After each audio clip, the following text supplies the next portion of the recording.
We have recently discovered the world's largest underground city in Turkey. A $50 million penthouse is hitting the market at the top of a Miami skyscraper. A wild spec mansion was just completed in LA, and this thing has everything you could imagine, including a $40,000 rotating bed. And the founder of Liquid Death, the guy who completely reinvented water, just bought a $10 million mansion in Malibu. We've got a lot going on for today's episode. Let's get into it, but before we do, if you're into random real estate news just like we're talking about today, think about hitting subscribe. I'm putting new videos out every week. All right, Architectural Digest has reported that we have discovered one of the world's largest and most advanced underground cities. They're calling it the Sarayini Underground Complex, and this whole underground region is over 200,000 square feet in total. First thing I'm going to say is, what a cool job these guys have. I mean, like, what is your job title if you're one of these cave explorers, or like who do you even work for? I'm not sure, but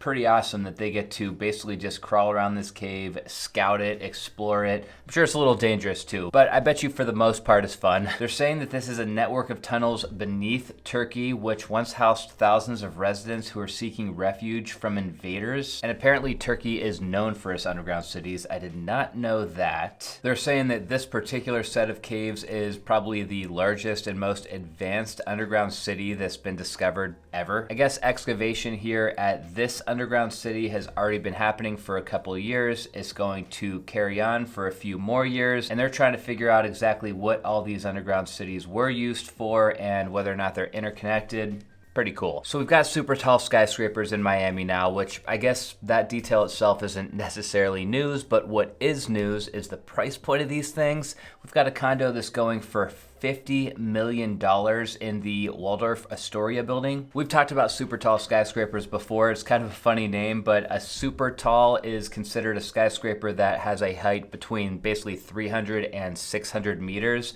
There are a ton of these things in Manhattan, and there's also some in China. I mean, here's the list. They're basically all over the world, but primarily in Manhattan. There's a bunch of them. But the one we're talking about today is in this building. It's the Waldorf Astoria Residences. It's basically a bunch of boxes on top of each other. It's honestly one of the coolest skyscrapers I've ever seen. And the unit in particular that we're looking at, I think, is actually occupying this floor. Not quite the top one, but one below. Mansion Global has some renderings of what this unit will look like when it's finished, and check out those views. The skyscraper really does stand out like a sore thumb. I'm curious what the locals are going to think about it, but like I said, I love this thing. This rendering must be of the living room area. Huge TV on the wall there, the big corner window looking out in every direction. Here's the kitchen. Really nice finishes. I love how the backsplash matches the island, and I like how they wrapped this curved island and the countertop material as well. And apparently the layout, at least the proposed layout anyway, calls for 6 total bedrooms. Here we've got a rendering of the master bathroom. This is the gym, which I doubt is in the actual unit, maybe, but either way, man, if I had that view, I think I'd run on the treadmill every day. And it's even got a little wine storage room and a movie theater. I mean, this condo is outfitted like a lot of those mansions in LA. 50 million might sound like a lot for just one condo, but apparently the unit right above this one is 30,000 square feet, so that must be like 3 floors.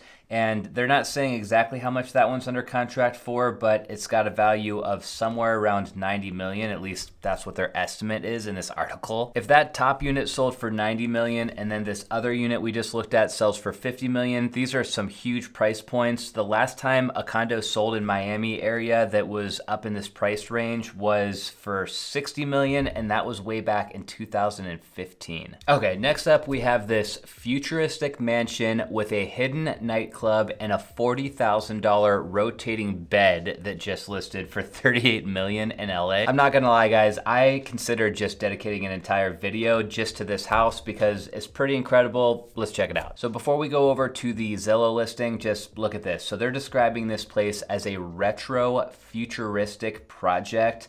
It was actually developed by Brandon and Rainey Williams. If you guys don't know who they are, they're basically celebrity real estate agents in LA. They developed the property with another real estate agent named Jason Summers, and Jason described this as not just a home, it's an experience. I mean, it's just completely loaded with some unique amenities. Like, Look at this. It says giant rock crystals are in this house that have been blessed by a shaman. Okay, so the house has 6 bedrooms, 10 bathrooms, 13,000 square feet. That's honestly more of a comfortable sized house. When we see these houses that have got like 30,000 square feet, I'm always like, that's just too much. That would just be stressful to live in a house like that. It's sitting on a half acre, and at $38 million, they're priced at almost $3,000 per square foot. The cover photo shows us a nighttime shot, great views of downtown LA, and then this is kind of a cool little seating area with a fire feature that's like inside the swimming pool. It's got a really grand entrance from the street. The place is crazy private. It's got these huge walls that were built up with this big motorized gate. I mean, those walls have got to be what, like probably 14 feet tall, so you don't even know the house is back there from the street. From the living room, you've got these amazing views. Basically, the entire back side of the house opens up, and you can start to see some more unique finishes in here. Yeah, like here's a shot of that same room, but during the daytime. Just look at this fireplace wall. I mean, that is wild. I think it's awesome, but it's gonna take a pretty particular, unique buyer who's gonna be into this kind of thing. Angles like this show us that this isn't your typical big white box that you see built in LA. This place is lush. It's got a lot of different colors and textures. Here's the kitchen, and look at the size of that hood. It's almost overkill, but it does look cool. Okay, and now we're in the master bedroom. This must be the $40,000 rotating bed.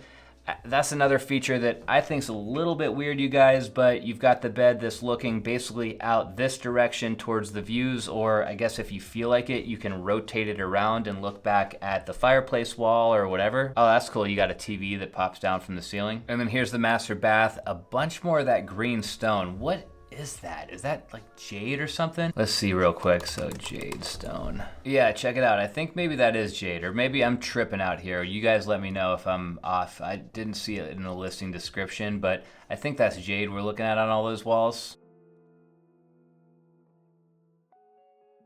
Always love it whenever they can place a mirror like this in the bathroom that reflects back at the view. So you could be standing there brushing your teeth and you're still looking at the view because it's reflecting right off that mirror. Just flipping through the rest of the photos quick here, you guys, you'll see that this house, like we have already seen, is definitely unique and unusual. They've got a lot of different details that you don't see in your everyday spec mansion. I think the place is awesome, and 38 million bucks kind of seems like a bargain for what you're getting here. Okay, next up, we've got the Liquid Death founder who just spent $10 million on a mansion in Malibu, and to be honest, guys, the house here isn't even all that cool, but the story is what does it for me. I can't believe a guy who basically just reinvented water is now able to afford a $10 million Malibu mansion. And so yeah, if you guys don't know this story, long story short, this guy here, Mike Cesario, basically decided he wanted to reinvent water and make it cool again. So he took water, he put it in a can, he named the company Liquid Death. He put these kind of like hardcore, tough looking labels on the cans, and ultimately he made it to where if you drink this water, you're doing something that's better for the environment because cans are better than plastic, and you can feel a little bit cooler while you're drinking it if you're out like at a party or at a concert or whatever and everyone else is drinking beer but you don't feel like beer. I think that was the general concept behind this, and this guy is killing it. The company is worth over $700 million now. You can see here's the drone shot. It's got this like Mediterranean style. The backyard is where it's at. This house doesn't necessarily have the greatest views, but look at all this lush landscaping. It's really private. I don't know though, I guess maybe I was a little off with the views. I mean, this, you can kind of see out to the ocean from here. Here is the kitchen and then like a little breakfast nook. Nice sized master bedroom with its own balcony out here. Then here's the master bath, and I don't know, I said in another video, I feel like this house is a little bit dated, but who knows? Maybe this is his style. If so, that's cool too. Forbes says that Liquid Death is now the fastest growing water company in the world, and what they're also saying is that Mike Cesario didn't necessarily do anything all that crazy here. He basically just put water in a different presentation. Where he's really a genius though is in his marketing. All right, so another Frank Lloyd Wright house is for sale. This one is in Milwaukee and they're only asking 1.5 million bucks. And you guys know how it goes. If a Frank Lloyd Wright house ever hits the market, we pretty much have to talk about it here on the channel. I'm basically his biggest fan. So I think this is the first time this house has ever come up for resale. It's almost 100 years old. Here's a shot of the living room. Here's another angle. I understand that all of this furniture is available for purchase as well for $900,000, but if it doesn't sell soon, they're gonna sell it at auction. The place is really big. It's got 6,700 square feet. And here's the kitchen. This is probably my least favorite room in the house, although I do like those windows. This one's called the Bach House. It's the only house that Frank Lloyd Wright ever did in Milwaukee. I think 1.5 is a great price. I'm sure it'll sell quick. Before we wrap up today, I just wanted to share something with you guys regarding my new build project. I know I haven't done an update on that thing in a little while, and I have seen plenty of you guys reach out in the comments or send me emails saying like, hey, what's going on with your new build? When are you gonna do an update? All this. The truth is, over the course of the past few months, it's just been really hard to get footage over there. For one, we had the craziest summer ever, so for the longest time, it was just so freaking hot, and I just didn't want to go over there and film, to be honest. Then once things started to cool off in the mornings, I tried to get over there to film a few different times, and it felt like every single time I went over there was subcontractors who were working, and I just really didn't want to get in anyone's way because it's hard enough to keep things moving along. I didn't want to go film and then like slow anybody down. And more recently, because of a combination of a crazy storm that we just had, plus I'm doing drywall and stucco over there right now, the site has just been kind of a disaster, and honestly, I just have been kind of embarrassed to show it off in this state. Anyways, that's a wrap for this one. I promise you guys we'll get over to the new build sometime soon and check out all the progress. I'll see you next time.